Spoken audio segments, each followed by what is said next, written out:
di akhir cerita atau akhir dari hidup Esther itu hanyalah bonus.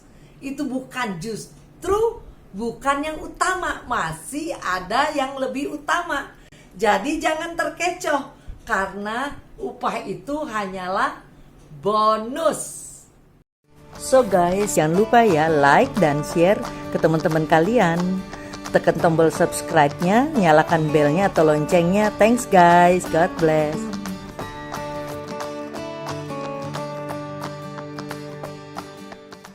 Shalom. Tema tahun ini adalah soal integrity. Jadi hari ini juga saya akan membawakan sharing tentang firman mengenai integritas ya, integrity. Saya ingin bicara tentang Esther dari sisi integritasnya Esther. Hal-hal yang Esther lakukan yang perlu kita ikuti ya, yang perlu kita tiru. Bagaimana Esther tetap mempertahankan integritas di dalam situasi yang sangat menekan pada saat itu. Kisah Esther ini terjadi pada masa pemerintahan Raja Ahaswiros. Itu pada tahun 486 sampai 465 sebelum Masehi. Itu terjadi di kota Susan di Persia. Jadi ini kejadian bukan terjadi di Israel ya. Justru waktu itu bangsa Israel dibawa ke pembuangan oleh Nebukadnezar ke Babel, tapi kemudian Babilonia ini diambil alih oleh Persia. Nah inilah saat pemerintahan Persia ini kejadian Esther ini terjadi. Jadi Esther itu posisinya sebagai orang buangan. Dia orang Israel tetapi sebagai orang buangan di Persia. Dan sebagai orang buangan tentu Esther menghadapi banyak tantangan.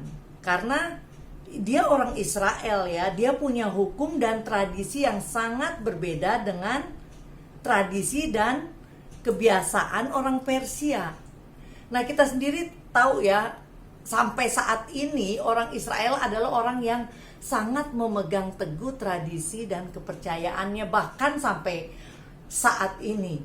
Mereka itu contohnya ya, mereka itu masih mempertahankan Sabat sampai saat ini. Dan bahkan di kota sehebat New York, di Manhattan, kota yang sangat maju, orang Yahudi masih mempertahankan tradisinya.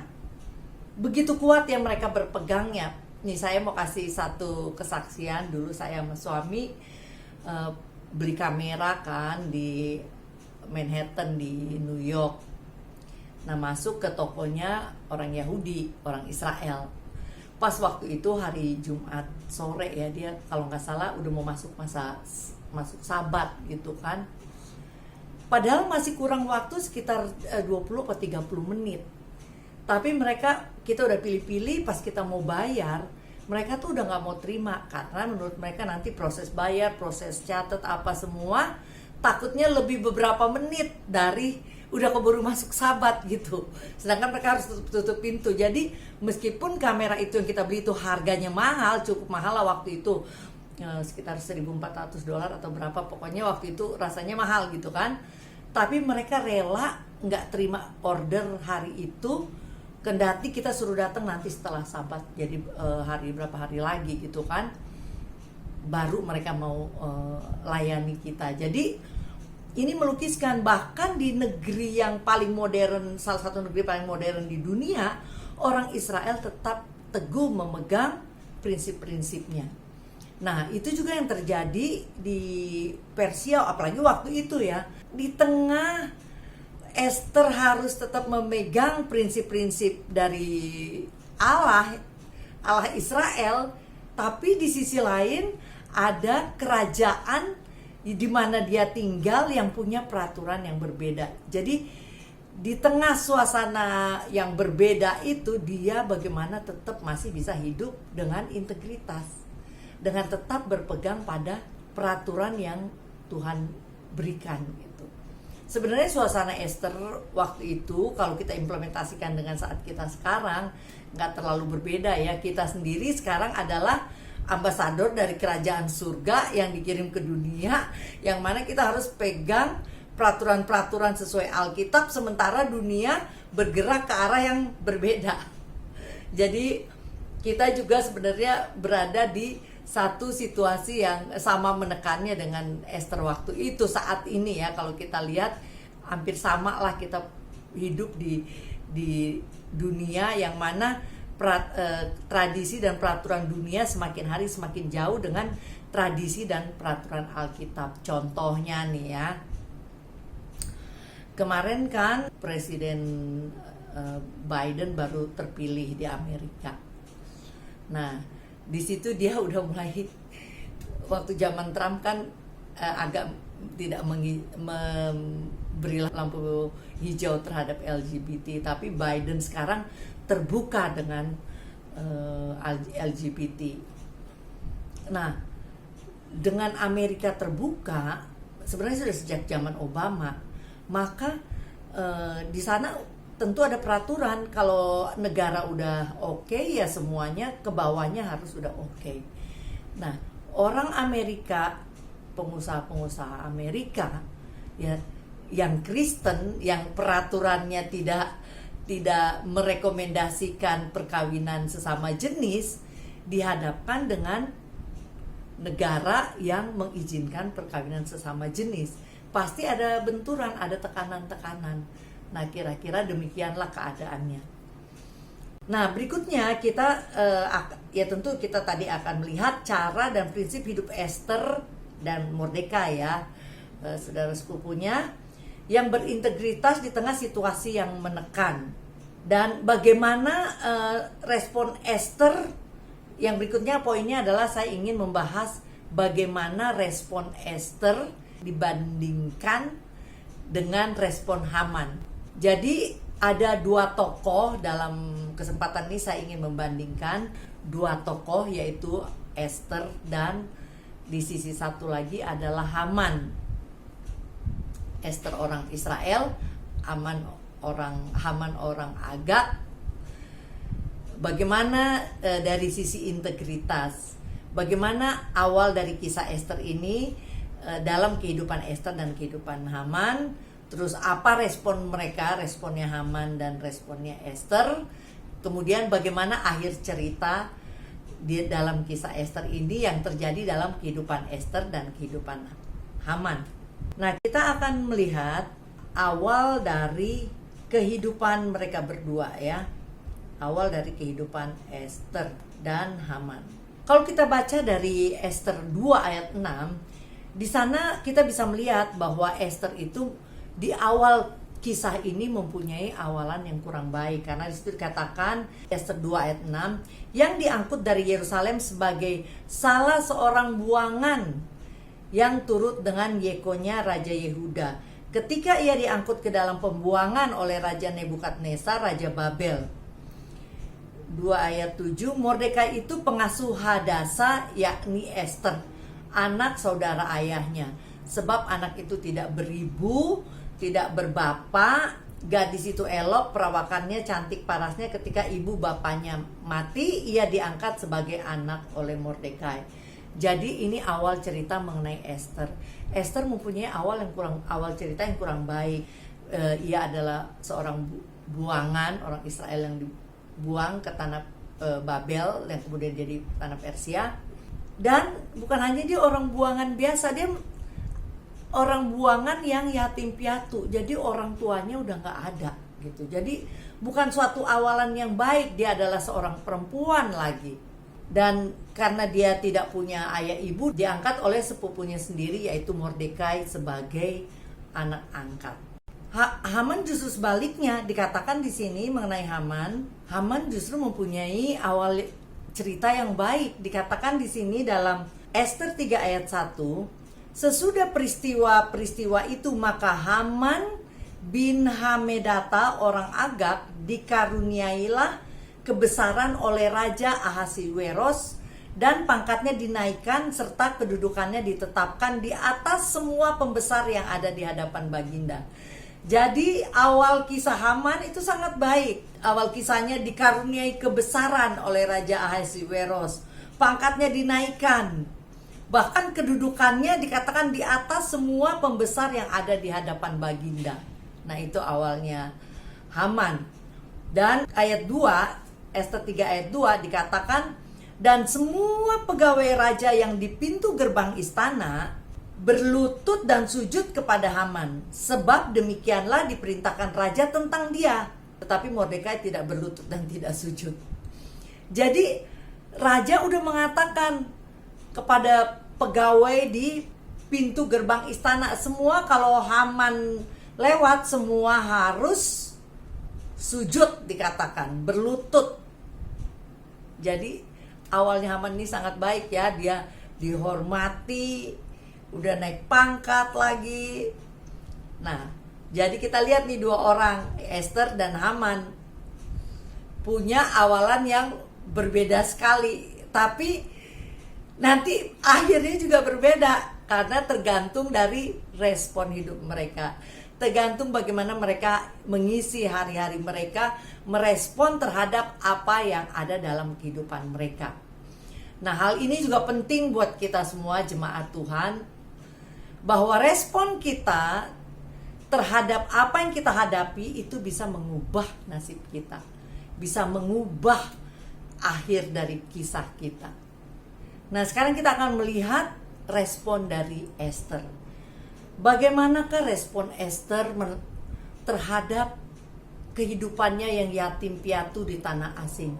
Apakah Ester mengeluh, kemudian menjadi kecewa dan menjadi sinis terhadap kehidupan? Bagaimanakah Ester menanggapi kehidupannya? Pertama, kita lihat bahwa Ester itu dikatakan baik dan menyenangkan. Dalam Ester 2 ayat 9 dikatakan, maka gadis itu sangat baik pada pemandangannya Hegai ya, yang adalah supervisornya dialah, kira-kira gitu, dan menimbulkan kasih sayangnya, sehingga Hegai segera memberikan wangi-wangian dan pelabur kepadanya, dan juga 7 orang dayang-dayang yang terpilih dari isi istana raja. Kemudian memindahkan dia dengan dayang-dayangnya ke bagian yang terbaik dalam balai perempuan.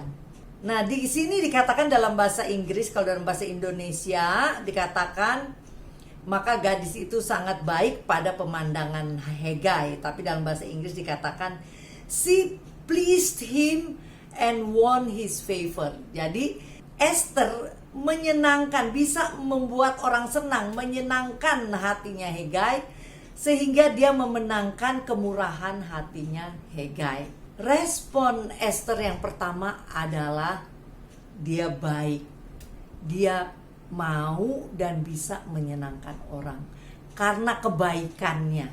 Inilah salah satu nilai integritas yang perlu kita contoh dalam kehidupan kita saat ini, yaitu nilai kebaikan. Yang kedua, Ester itu tidak tamak. Dikatakan dalam Ester 2 ayat 15, ketika Ester anak Abihail, yakni saudara ayah Mordekai, yang mengangkat Ester sebagai anak, mendapat giliran untuk masuk menghadap raja, maka dikatakan sini, ia tidak menghendaki sesuatu apapun selain daripada apa yang dianjurkan oleh Hegai, sida-sida raja, penjaga para perempuan. Maka Ester dapat menimbulkan kasih sayang pada semua orang yang melihat dia. Nah, saudara sekalian yang dikasihi oleh Tuhan Yesus, tadi udah kita lihat, karena kebaikan hatinya ia menyenangkan orang. Nah, yang berikut ini karena ketidaktamakannya, karena dia gak rakus, maka dia bukan saja mendapatkan kasih sayang dari Hegai, dikatakan di sini, maka Ester menimbulkan kasih sayang pada semua orang yang melihat dia. Nilai integritas yang kedua yang perlu kita contoh adalah bagaimana kita mencukupkan diri dengan apa yang ada. Kita tidak tamak dan tidak aji mumpung. Di sini Kan dia dapat giliran masuk menghadap raja, dia bisa meminta apapun. Tapi di sini dikatakan ia tidak menghendaki atau meminta sesuatu apapun. Dia nggak aji mumpung. Oh, mumpung nih sekarang gue lagi ditanya mau apa, gue mau ini, kasih pakein gelang, anting, cincin, apa, waduh ini itu semua gitu. Biar cantik jelita, coba tolong muka dibotok sedikit, bulu mata tambah panjang, udah tanam bulu mata, alis apa semua atau apalah. Orang ditanya kan mau apa boleh. Tapi Esther dibilang tidak minta apapun. Esther tidak aji mumpung dan tidak tamak. Dia hanya patuh pada apa yang dianjurkan oleh Hegai aja. Karena sifat integritas Esther ini, jadi ia akhirnya menimbulkan kasih sayang kepada semua orang yang melihat dia. Jadi bukannya orang ngiri ya, bisa kan wah cantik apa, bukannya orang ngiri, tapi justru orang timbul kasih sayang. Kenapa? Karena integritasnya lebih besar daripada kecantikannya yang bikin ngiri orang. Nah, ini yang perlu banget kita contoh dari Esther, nilai-nilai ini, yaitu tidak tamak dan tidak aji mumpung. Selanjutnya dalam Esther 2 ayat 20 dikatakan, adapun Esther tidak memberitahukan asal-usul dan kebangsaannya seperti diperintahkan kepadanya oleh Mordekai. Sebab Esther tetap berbuat menurut perkataan Mordekai seperti pada waktu ia masih dalam asuhannya. Dikatakan ia tidak memberitahukan asal-usulnya. Artinya Esther ini bisa menyimpan rahasia dan dia patuh. Ini nilai yang penting terutama dalam kehidupan saat ini.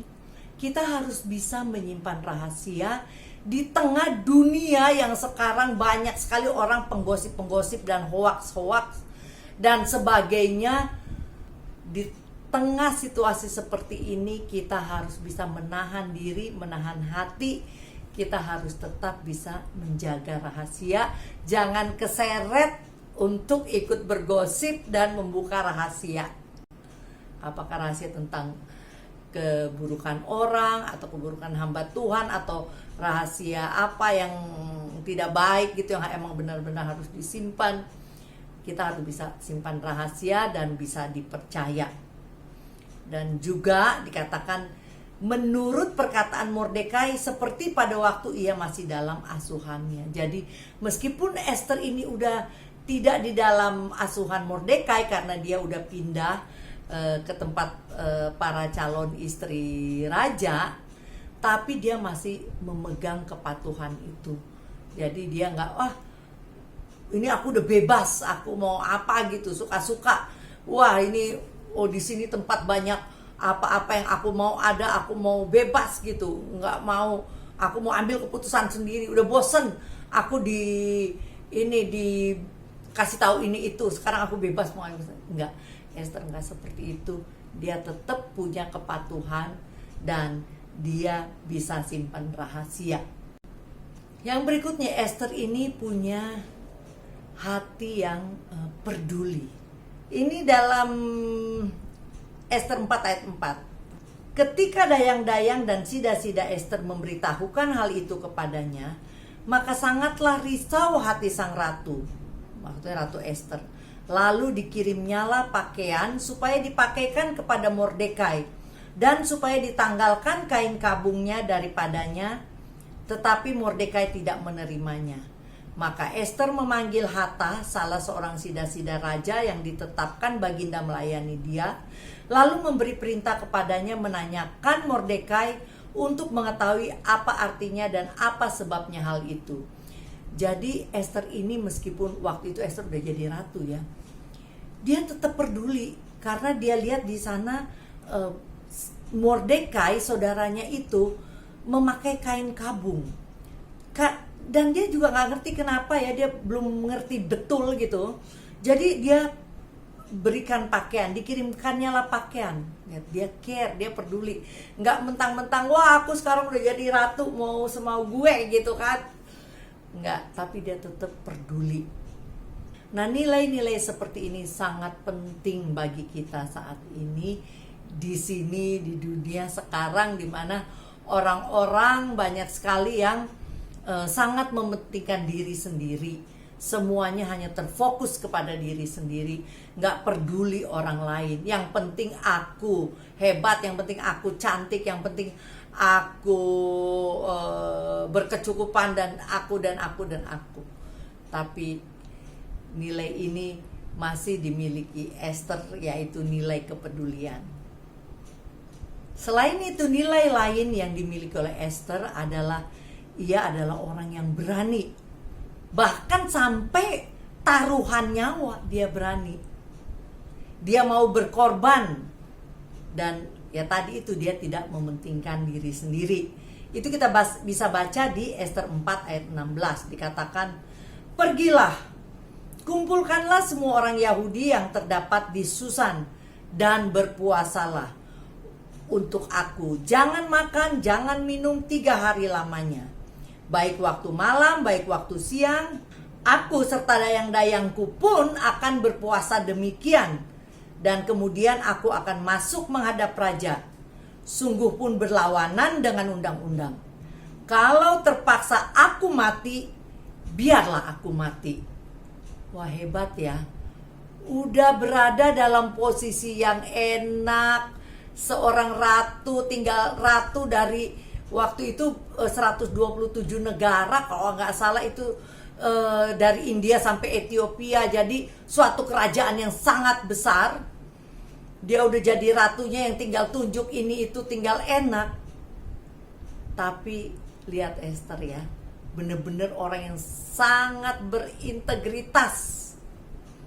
Dia tidak peduliin keadaannya yang sangat enak, kedudukan yang sangat enak, tapi dia berani mati untuk menyelamatkan jiwa dari bangsanya.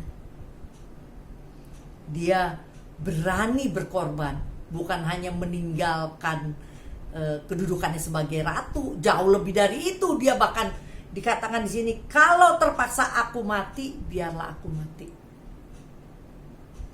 Nah, nilai-nilai ini sangat penting. Karena apa? Karena kita sekarang hidup di akhir zaman.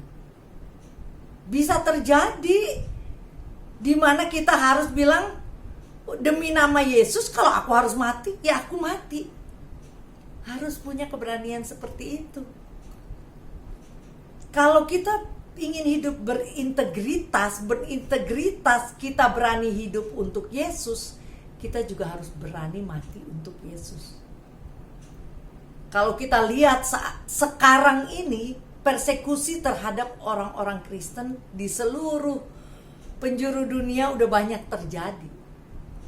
Diperlukan orang-orang yang berani untuk menghadapi masa-masa persekusi. Kalau kita nggak punya keberanian, kemungkinan kita akan menyangkal Kristus. Nah, nilai-nilai integritas ini kita harus tiru. Dan kalau kita udah tiru, kita harus jaga. Dan kita jaga, kita harus latih. Jadi nilai-nilai ini harus kita latih supaya kita tahu bahwa kita benar-benar punya keberanian.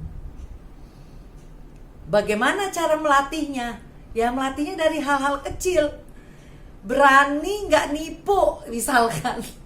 Kalau soal nipu aja udah kita nggak bisa. Misalkan ada orang mau datang gitu kan, mau nagih utang misalkan. Terus kita udah berani bilang anak-anak kita, kalau orang itu datang bilangin mama nggak ada. Lah, gimana mau berani mati demi Yesus? Baru ada kolektor aja udah berbohong, udah menyangkal hukum Kristus. Ya kan, jadi dari hal-hal seperti itu, kalau ya memang kita udah salah, kita harus hadapi kolektor, ya kita hadapi, kita bilang, aku sama Tuhan, aku minta ampun, aku udah salah, aku berhutang dengan nggak bijaksana. Sekarang ada kolektor, aku harus hadapi. Tuhan, tolong aku mau hadapi, aku mau bayar bagaimana gitu kan, minta tolong sama Tuhan. Tapi jangan suruh anak nipu, bilang mama lagi nggak ada di rumah, suruh datang besok aja. Nah, itulah cara latihan keberanian. Selanjutnya kita akan melihat Haman. Bagaimana Haman merespon terhadap apa yang menjadi awal dari kehidupannya yang sangat enak, sangat baik. Yang pertama adalah dikatakan Haman ini panas hati dan pemarah. Ini kita bisa baca dari Ester 3 ayat 5. Ketika Haman melihat bahwa Mordekai tidak berlutut dan sujud kepadanya, maka sangat panaslah hati Haman. Jadi Haman ini adalah seorang yang pemarah. Orang yang berintegritas nggak boleh pemarah. Ester 5 ayat 9. Pada hari itu keluarlah Haman dengan hati riang dan gembira. Tetapi ketika Haman melihat Mordekai ada di pintu gerbang istana raja, tidak bangkit dan tidak bergerak menghormati dia, maka sangat panaslah hati Haman kepada Mordekai. Jadi kalau Esther tadi hatinya baik dan bisa akhirnya menyenangkan orang, menimbulkan belas kasihan orang dan sayangnya orang, kalau Haman ini berbeda. Ia punya hati yang panas dan pemarah, sangat panas hatinya. Yang kedua, Haman ini selain pemarah, panas hati, dia juga adalah orang yang sombong dan suka pamer.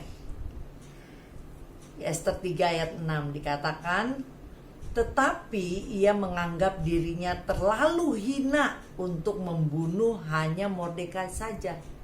Saking sombongnya, mau bunuh Mordekai, dia merasa terlalu hina untuk bunuh.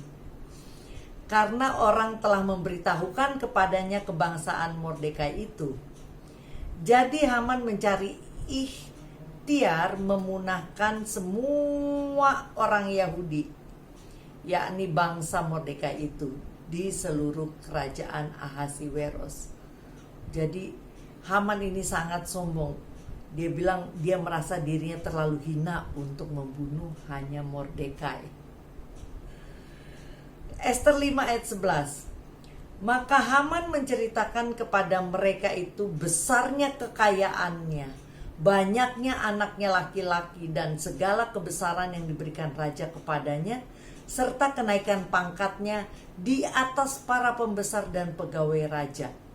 5 ayat 12, lagi kata Haman, tambahan pula tiada seorang pun dimintai oleh Ester sang ratu untuk datang bersama-sama dengan raja ke perjamuan yang diadakannya, kecuali aku. Dan untuk besok pun aku diundangnya bersama-sama dengan raja. Ya ini Haman, pamer. Wah, pamer kekayaan, pamer keluarga, pamer kedudukan sosial. Gak ada yang seperti dia diundang pesta bersama raja, pesta orang-orang elit. Orang yang berintegritas tidak boleh punya sifat sombong. Sebaliknya harus punya sifat yang rendah hati. Karena integritas kita didasarkan pada integritas dan sifat Allah. Yang berikutnya, selain suka pamer, Haman itu juga hatinya jahat. Jadi dia punya hati yang jahat, ingin memunahkan satu bangsa loh, bukan satu orang. Dia marahnya cuma satu orang, satu Mordekai. Tapi pemikiran jahatnya mau membunuh satu bangsa.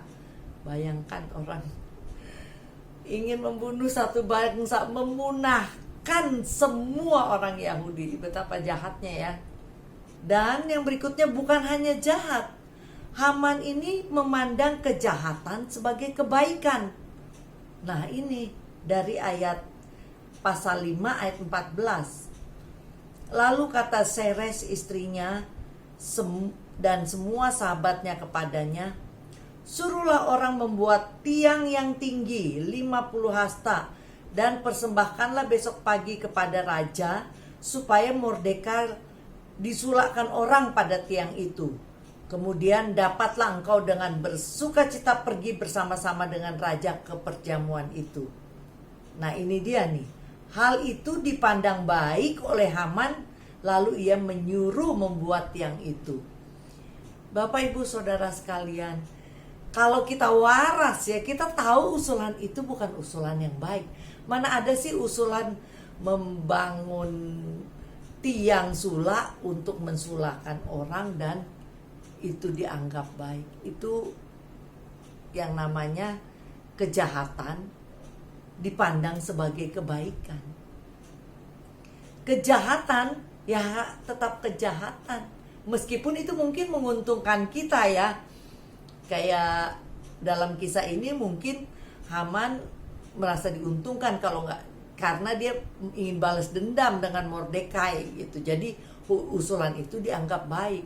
Karena apa? Matanya udah penuh dengan dendam dan amarah, sehingga dia udah nggak bisa jelas lagi melihat mana yang baik, mana yang jahat. Kalau orang yang lagi normal ada usulan seperti ini, pasti bisa membedakan. Ada istri usulin suaminya untuk membunuh orang. Kok bisa suaminya merasa itu usulan yang baik? Itu kenapa? Karena nilai-nilainya udah nilai-nilai jahat, nilai-nilai yang tidak mempunyai nilai integritas, tapi nilai kejahatan. Dan dikatakan juga ia adalah orang yang dengki dan tidak puas. Ester 5 ayat 13. Akan tetapi semuanya itu tidak berguna bagiku selama aku masih melihat si Mordekai, si Yahudi itu duduk di pintu gerbang istana raja. Jadi dia bilang dia punya kekayaan, punya ini, punya itu, punya apa semua. Tetapi semua yang hebat-hebat itu tidak berguna bagiku katanya. Selama aku masih melihat si Mordekai itu dengkinya, saking dengkinya dia. Nah itulah orang kalau udah dengki ya. Hatinya udah dipenuhi dengan dendam, dengan dengki, dengan amarah. Udah nggak bisa lihat lagi yang baik. Jadi dia dengki dan dia tidak puas. Udah dapat harta dan kebaikan tidak puas. Berikutnya dikatakan bahwa Haman itu juga mempunyai sifat penakut. Ester 7 ayat 6. Lalu jawab Ester, penganiaya dan musuh itu ialah Haman, orang jahat ini. Maka Haman pun sangatlah ketakutan di hadapan raja dan ratu. Bapak ibu saudara sekalian, mestinya Haman udah tahu ya, dia udah buat jahat ya. Pasti ada konsekuensi, semua perbuatan jahat ada konsekuensinya. Konsekuensi itu ya harus diterima dengan berani. Maka itu kita jangan buat jahat. Ini udah buat jahat, udah ketahuan, dan dia menjadi takut.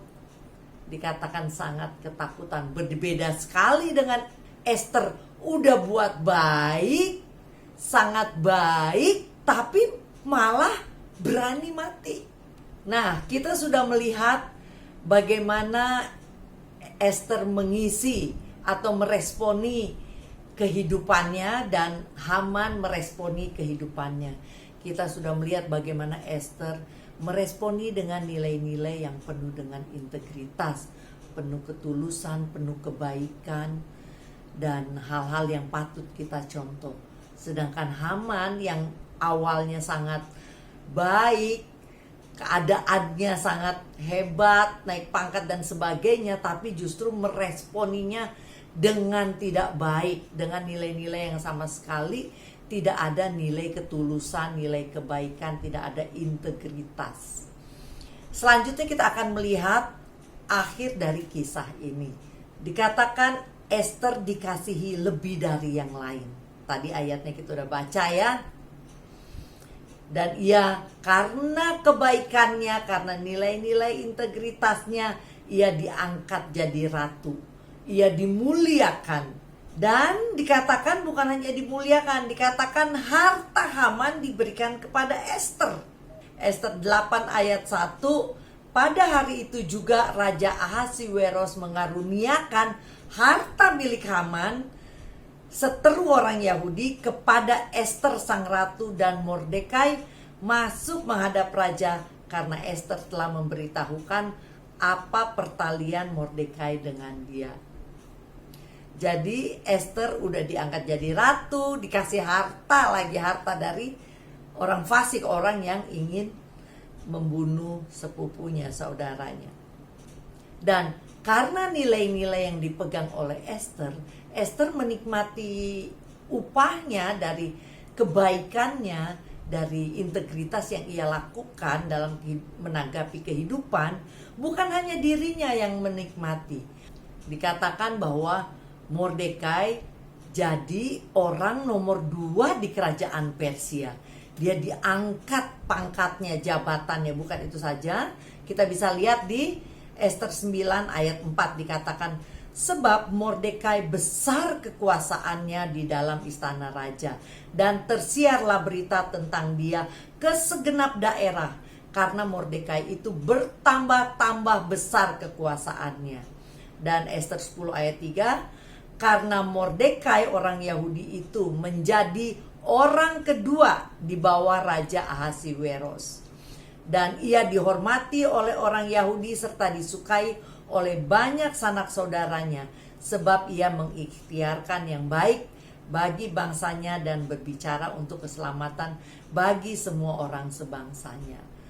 Jadi karena kebaikan Ester, ketulusan Ester, bukan hanya Ester yang menikmatinya, tapi keluarganya juga menikmati hasil kebaikannya. Nah, bagaimana dengan Haman? Kita lihat apa yang terjadi atas Haman. Yang pertama ialah Haman dipermalukan. Ya, kita tahu upah kesombongan adalah orang yang tinggi hati akan direndahkan. Dalam Ester 6 ayat 6 dikatakan, setelah Haman masuk, bertanyalah raja kepadanya, apa yang harus dilakukan kepada orang yang raja berkenan menghormatinya? Kata Haman dalam hatinya, kepada siapa lagi raja berkenan menganugerahkan kehormatan lebih daripadaku? Ayat 10-nya, Ester 6 ayat 10, maka titah raja kepada Haman, segera ambillah pakaian dan kuda itu seperti yang kau katakan itu, dan lakukanlah demikian kepada Mordekai, orang Yahudi yang duduk di pintu gerbang istana. Sepatah kata pun janganlah kau lalaikan daripada segala yang kau katakan itu.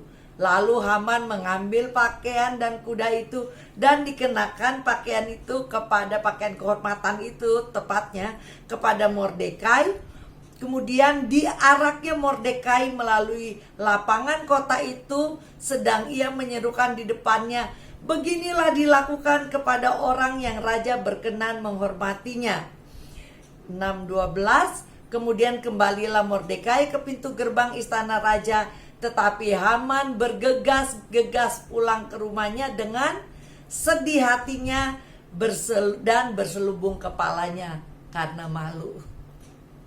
Orang yang dia benci, yaitu Mordekai, malah yang harus dia hormati. Jadi dia dipermalukan. Itu yang pertama. Yang kedua, dia akhirnya disulakan. Dia mendapat akhir kehidupan, yaitu mati dengan disulakan di tiang yang dia buat sendiri. Rencana jahat kembali kepada yang membuatnya. Ester 7 ayat 9, sembah Harbona, salah seorang sida-sida di hadapan raja. Lagi pula tiang yang dibuat Haman untuk Mordekai, orang yang menyelamatkan raja dengan pemberitahuannya itu, telah berdiri 50 hasta tingginya. Lalu titah raja, sulakan dia, maksudnya sulakan Haman pada tiang itu.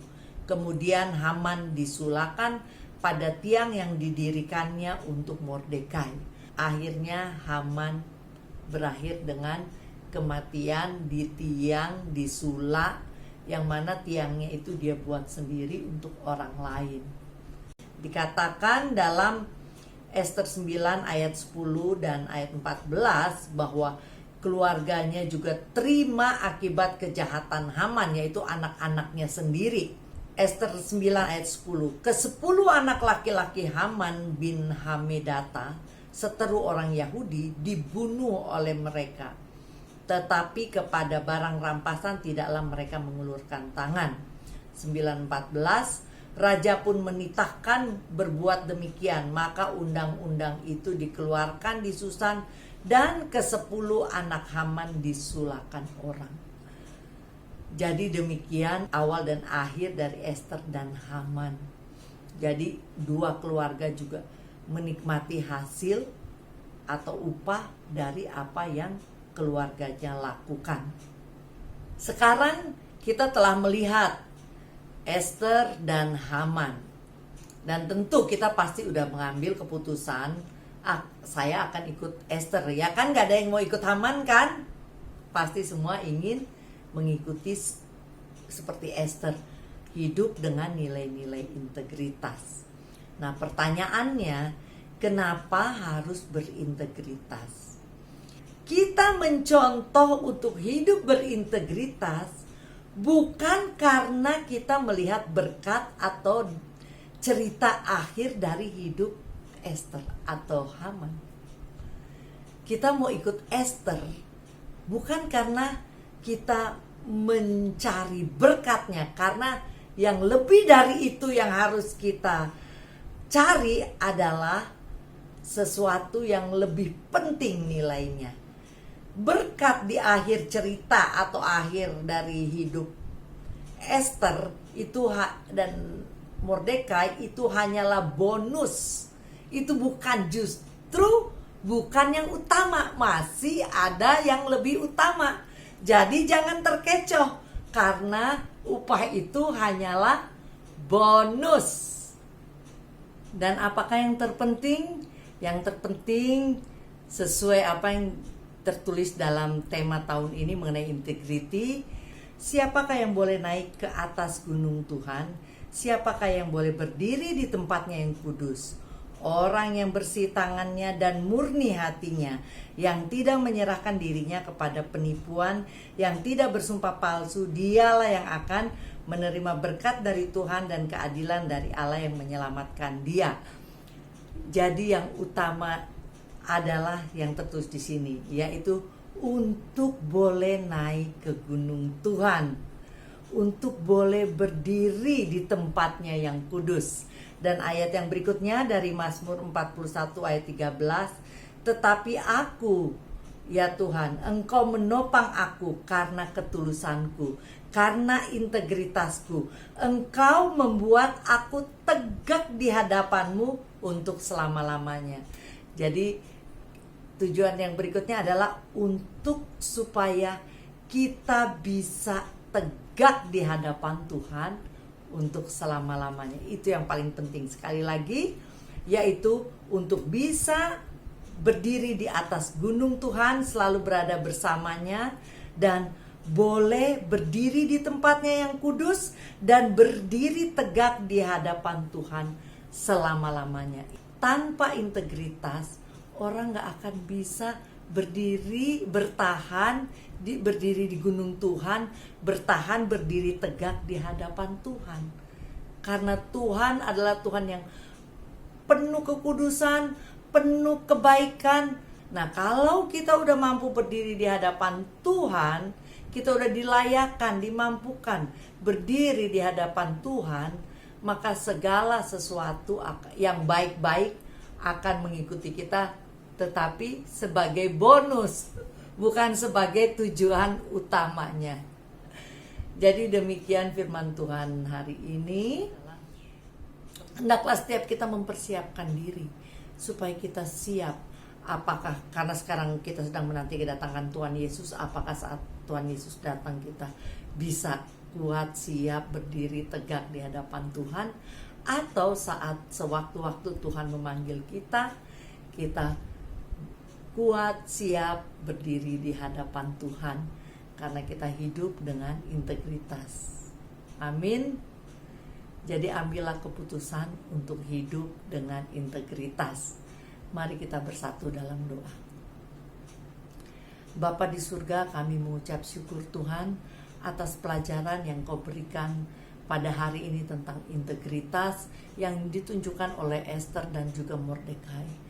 Tuhan, beri kami kekuatan Tuhan untuk mampu melakukan hal-hal yang tulus, yang tidak menipu, yang penuh dengan integritas, dengan kebaikan, kesalehan Tuhan, dengan kekudusan.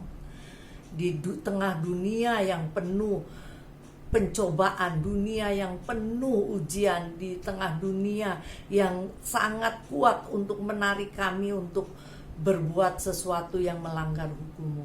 Tolong kami Tuhan, beri kami kekuatan Tuhan untuk berjalan dengan integritas, agar kami mampu Tuhan berdiri tegak di hadapan-Mu, naik ke gunung-Mu Tuhan, dan dalam berada di hadapan-Mu Tuhan, maka hidup kami penuh dengan sukacita, penuh dengan kebahagiaan karena ada di hadirat Tuhan.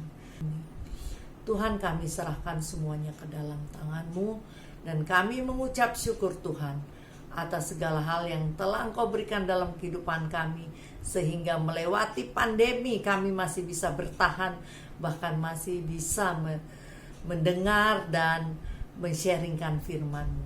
Terima kasih Bapa, demi nama Tuhan Yesus kami berdoa, berkati jemaat-Mu. Haleluya, amin.